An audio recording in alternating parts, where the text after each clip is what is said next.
Jojo Rabbit is a film directed by Taika Waititi, in which Taika Waititi, a Jewish man, plays Hitler. What more could you ask for? Now, most people know Taika as the director of Thor Ragnarok, one of the silliest films in the MCU, and when he's addressing something like the Second World War, the Holocaust, it's kind of unnerving to think that he's attacking something so monumental and horrifying with such childish wonder until you realize, well, that's what the film is about. This is what it's supposed to be. It's supposed to be silly and naive because the child's view on the war is silly and naive. The protagonist is a 10-year-old boy. He doesn't know any better. He's been convinced by the propaganda of how he is to behave, how he is to live his life, and how he is to support the war by spreading the propaganda even further. Roman Griffin Davis, who plays the titular Jojo, does a great job for a child actor. This is the first film I've seen him in, and him alongside young Nick Frost do a really good job. Jokes aside, Archie Yates did a good job. There's a lot of ideas that I like in this film and a lot that I don't like. I thought the silly tone of the movie was going to stay persistent throughout, and I thought that would have been a really good way to tackle it, but it does get more serious later on. I wasn't surprised or happy to see that the story took the turn of,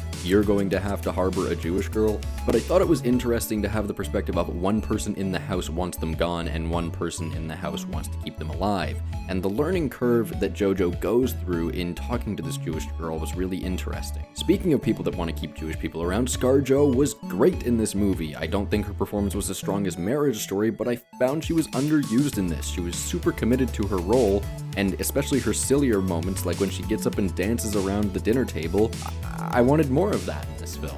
ScarJo may have been underused, but who was used perfectly was Sam Rockwell. His performance was really good, really silly. I was very happy to see him doing such a cartoonish caricature of a German soldier, and his character just kept on giving throughout the film. And I didn't mind Rebel Wilson either, which is weird, because usually I don't want her on my screen. The character of Elsa, I was trying to remember where I had seen her actress in another film, and I did some research after, and she played Astrid in the Battle of Five Armies, which I hardly remembered, but that was a super distant memory. I thought her performance was fantastic. She probably had more life than anyone else in the film. There's a later moment in the film that I'm not going to spoil right now, but it is very tense, and it felt characteristically out of place in this film, where everything had been so silly. Things get a little emotional, a little sad, but nothing this cutthroat up until now. It was kind of jarring, although it makes sense why it happened. If it hasn't been made obvious at this point, I really like the comedy in this movie. I've seen a lot of people cite Wes Anderson, but I think the